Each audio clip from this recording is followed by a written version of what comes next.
Hi, we are back with our flagship content this time, the News with Analysis episode. We've picked four news pieces from the UAE that are interesting, and we thought of discussing that with you. HAYAH have launched an app called TRIBE by HAYAH. I personally liked the whole UI. I think it was really good. It's an investment, come savings, and life and medical insurance app. I have always done a great job of branding and then look and feel. It's very clean, it's very tight. And I think they've translated that in apps experience as well. It flows very nicely. I think the app is predominantly a savings app. They're trying to promote healthy saving habits, how typically the banks have done, like Yap and Live, and they've used that whole gamification ways of breaking down your budget, setting financial goals, what are the areas you should focus on, and so on and so forth. It's a very interesting approach from HAYAH to get into this. I think we must invite Mohammed again and perhaps David as well to understand what is the whole long term strategy into launching an app. Your thoughts, Ranjit? Yeah, insurance has always been lagging behind in terms of getting engagement from customers because, Correct. as we usually say, it's just at the time of policy issuance and time of claims. But now there's an interesting way of almost entering into the fintech space.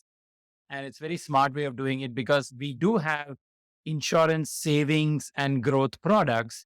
And I didn't think that it could be done this way, that you can invest in those products through an insurance company, which is a no-brainer now that somebody has done it.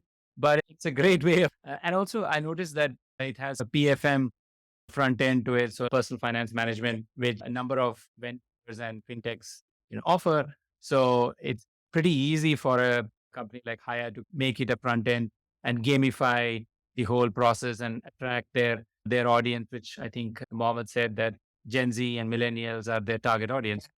Um, Yeah. another interesting thing is that UAE is trying to open up the end of service benefits, right? This could be a good way for employees to transfer the end of service benefits to an investment vehicle. So I think HAYAH is probably preparing for that as well. So I think it's a great idea overall.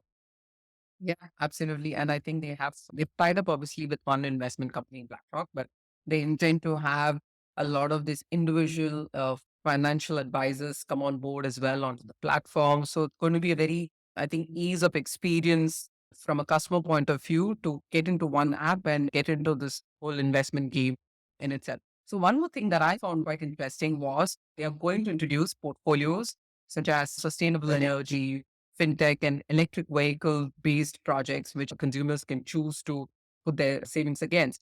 Now, again, that's very interesting because of the whole focus on ESG and sustainability, especially within this region after COP28. And of course, HAYAH and Mohammed were at Davos as well, talking about how they want to build in that whole focus around sustainability. So it's reflected into the app. So all in all, pretty good experience so far. The one thing that I found a little bit of an irritant is when I want to buy the plan, it takes you outside of the app and then you got to fill in your KYC details all over again. So I suppose it is still work in progress in some sense so that you can buy those products in app itself. So I don't have to fill my details all over again. But Mm. otherwise, I think, yeah, a great app to look into. Yeah, that would have been a no-brainer, right? You are doing KYC with HAYAH, then why can't you transfer that data to BlackRock and Exactly. it can be Yeah. done? Yeah, so that's not bad. The other news piece was about how Sukoon and Wax Insurance have done a tie-up. So essentially, this is really Wax Insurance is based in, I think, the US, I believe. Correct me if I'm wrong. And the policies are, it's an insurtech and basically for insuring valuables. So there it's jewelry, art, baseball cards, that kind of stuff. Yeah, classic cars. So they're now here in the UAE. Basically, they're underwritten by Chubb. So they're an Yeah. insurtech. And essentially, I love their website. It says, when your dog uses your luxury handbag as a chew toy, we give you the option to repair or replace. So it's Yeah. kind of stuff. It's not your standard stuff that is covered by home insurance, which doesn't have too much of a limit. And we know that Dubai and UAE has people who purchase expensive stuff. So that could be a good add-on insurance to purchase on home insurance. What do you think? No, absolutely. I believe in this proposition, Ranjit. I think we have been doing a similar project as well I think what this proposition tells us that if there is a market need and there's so much of variation you can bring within this whole market need itself. Wax, of course, is one way to do it, which is very much collectible an approach. There are many more approaches that can be done within this whole domain of luxury itself. So also a shout out to a lot of insurers and reinsurers to reimagine the region, reimagine the risks that they think is very peculiar to the Middle East. Yeah. It is not. I think they got to look at risks from every geography and in every country perspective and not always benchmarking the US market and the European market. I think this sort of does a resounding validation of the market need. And the fact that Sukoon had to go to a wax insurance and bring them here also says that maybe they have tried locally as well to do this and therefore they had to really get a US based company to come on board. Now, I had the opportunity to download the Wax app. Yeah. It's again very easy to use. It's a very clean app, but just to make sure that you get a code, you got to go through a whole bunch of KYC details. I'm just looking at the app now and I'm going through it. So it gives you a list of things that you want to insure, but you got to have obviously the value of what you want to insure and so on and so forth. But you got to have a couple of documents in hand before you get a quote. So it's pretty authentic. So you can't just do this whole quote shopping sort of a thing. You got to have all of these documents, and I'm sure there is a back-end check of these documents as well. So things like your appraisal document, your bill of sale document, taking photos, and you got to take photos in different angles. It's just not a static sort of photo. So there is a way to read that it's a real product that you're holding in hand and so on and so forth. So it's a great use case of how an insurtech can collaborate with a giant insurance company to bring together a product that's fit for purpose for a certain specific need. Yeah. Yeah, for sure. So I think their website says just download the app and take a photo and get a quote and check out. From your experience, it doesn't seem to be that straightforward, but interesting. But what I like is they've got sneakers covered, and we know some of these sneakers are pretty expensive, right? And this region does purchase high value stuff, right? Got memorabilia, it's got comics. I've got some not very old comics down there in the library. So that's interesting. And yeah, art and watches. So yeah, it does cover a number of things if you look at the website. And I also like that it's not just about insurance. They're offering vaulting. So I think they're talking about storing some of this stuff safely in their vaults and also appraisals. So somebody can come and take a look at your stuff and the value of these products grow year over year. And you can't just rely on the invoice value of a baseball card or a memorabilia, right? So I think it makes a lot of sense. Very interesting. Be very good to see how they progress here in the Middle East. Yeah, and how they promote it here in the Middle East for sure. Yeah. Great. On to the next one is the study that we found quite interesting, right? This is the Cigna's healthcare vitality study. Cigna, as you all know, is a big health insurer here in the Middle East as well and globally. Now, they conducted this global survey where they, I think, asked about 10,000 respondents about various aspects of life. So it was just not physical health or mental health, but it was just a holistic outlook to vitality itself. So there are aspects around your social life, your occupational, financial, intellectual, physical, spiritual, emotional, environmental. So about 8 aspects of well-being, and they have scored the respondents and scored it by country wise. And apparently UAE and Saudi have one of the highest vitality scores. So that what that means, Ranjit, is that we have a great work-life balance. Apparently, we have a great social lives. We are open to learning new things versus a couple of the global benchmarks. That's very interesting. I always imagine that folks in the UAE are working long hours and a substantial part of that is spent in traffic. But compared to some regions in Asia, this may be actually on the brighter side. Like you can reach anywhere in Absolutely. 30 minutes unless you're traveling from Dubai to Sharjah or something like that. Yeah, I think it's interesting and happy to see that Cigna, which has always been, or in the last 2, 3 years, they've been focused on wellness. So I think these kind of scores make a lot of sense. These kind of reports make a lot of sense. And good to see that they're looking at multiple aspects of well-being, not just one or two. Yeah, All in all, absolutely. Yeah.